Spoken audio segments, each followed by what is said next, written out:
In this session, we're going to look at the participants portion of the Elluminate session. And the participants portion is up in the upper left-hand corner, and it will list all the participants that are available for the session. Within this session, you can do a number of things. The first is you can go ahead and sort individuals by a number of different ways. So by clicking on these two arrows, you can sort by audio mode, you can sort by participants, sort by raised hands.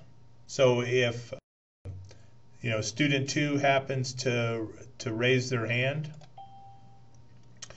they will move to the top of the list, and then we can have student 1 raise their hand, and that individual will come there. So you can sort them by how they raise hands, or go back to sorting by participants. So we can rearrange that. In this case, we have 2 individuals that have raised their hands. If we want to shut that off, we can click on the hand with the column that would show raised hands, and that would go ahead and turn off the raised hands portion. Another way that you can do that if individuals raise their hands again is you can click on each hand individually, and basically like you're calling on the student and you acknowledge their presence there. So that's one of the things that you can do. Also, there's a capability, the next column over is basically a polling. This will allow you to clear all the polling that has occurred. So you may ask a question: can everyone hear this presentation? And give me a green check mark if you can, and a red X if you can't. So student 2, they go ahead, they indicate they can hear you. However, student 1 can't hear you yet, and so they may need some additional work. But you have a quick idea of who has been able to hear you or not. And once again, you can clear individual responses by checking on them, or clear all responses by clicking in the column head. In this session, you have this next one is audio, and right now we're looking at permissions. So we can disable all the audios, so no one can talk unless I give them privileges. So I can click on everyone has privileges, and so whoever clicks on the button, basically their microphone will turn yellow, and that would show that that student is talking. So if the next column is, and you can turn off individuals, so if someone gets on and you're getting a lot of feedback, you can turn that off individually and stop that from happening. So as you can tell, that does have quite a weird effect if it's coming through your speakers. So what I'm going to do is I'm going to put on the headphones and control that a little bit so we don't get this reverberation. But I can go ahead and give them privileges again, and when they start talking, their microphone will be lit up. Now it's important when you set this up that you go to audio, or to tools, to audio, and maximum simultaneous talkers. So you can set it for 1 to 6. I typically set mine for 3 and control it that way. But if you think you're going to have a spirited conversation, you may crank it up to 6. So take away their privileges. Once you take it away, their microphone will turn off, and that'll give you control again. The next one is the chat window.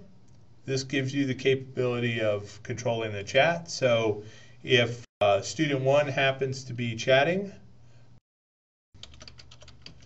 you will see that this turns yellow, indicating that they are chatting.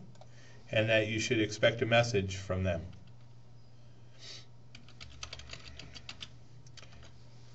And once they hit return, that will fill into the window showing that they've put a response there. Once again, you can turn off individual privileges or turn them back on, or you can turn off everyone's privileges and turn it all back on, and that's another option. The next option deals with the whiteboard. Right now, everyone has the opportunity to go right on the whiteboard. So by turning on the pen, for example, I can do that.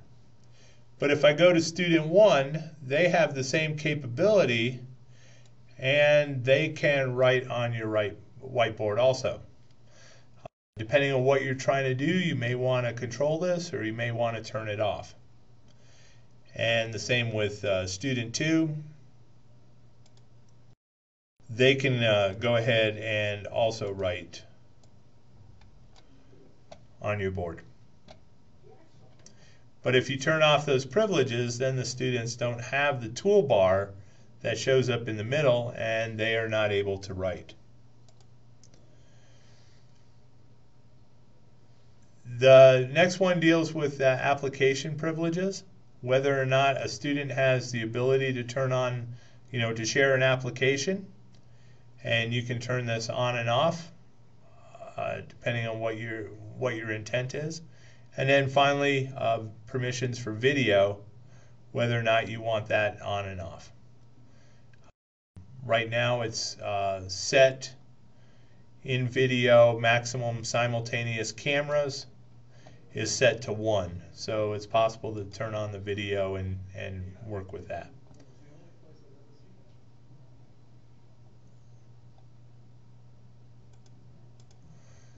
So that's basically talking about privileges.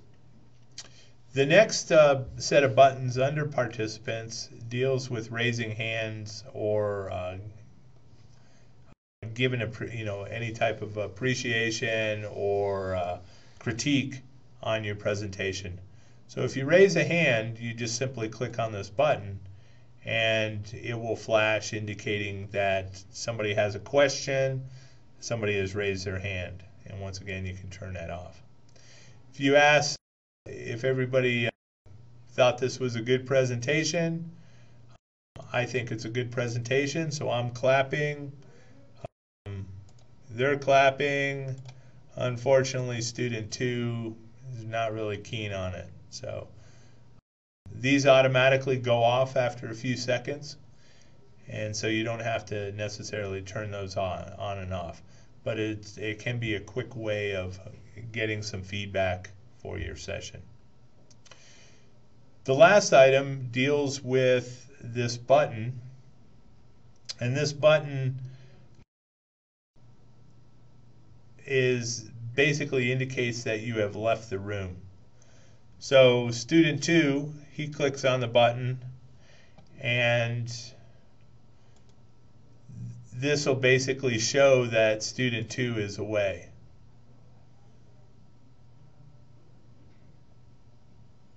Okay, so you pass your mouse over it, a little window will pop up indicating that student 2 is away.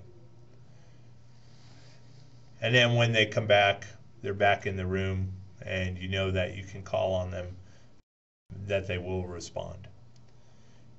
So this is basically how the participants list works. Pretty powerful tool. Some other things that we can do with this tool is go up to the menu tools or right click on one of the students and give them moderator privileges. And when you do that, giving student 2 moderator privileges, basically you're giving them the rights to all the tool sets that you have, all the different buttons that you have, all the different controls, and you can take away moderator privileges just as easy. Other things you can do by right-clicking, that you can basically do a lot of the things a lot of the buttons. So you can mute them, mute speakers while talking.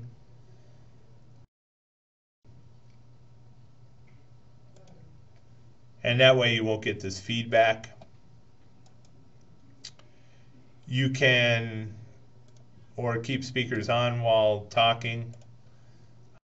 Entirely your choice, but I'd recommend turning off speakers if you're talking so it doesn't feedback.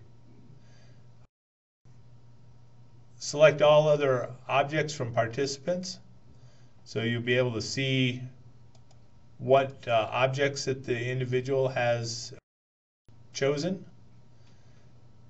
So you know which objects that they added to your whiteboard. You can kick a participant out, so I'm going to remove student 1. And am I sure? Well, they've been in trouble, so yes.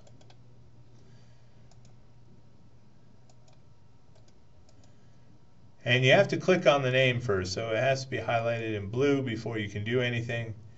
And you can send individuals to breakout rooms if you want them to work as a small group or such.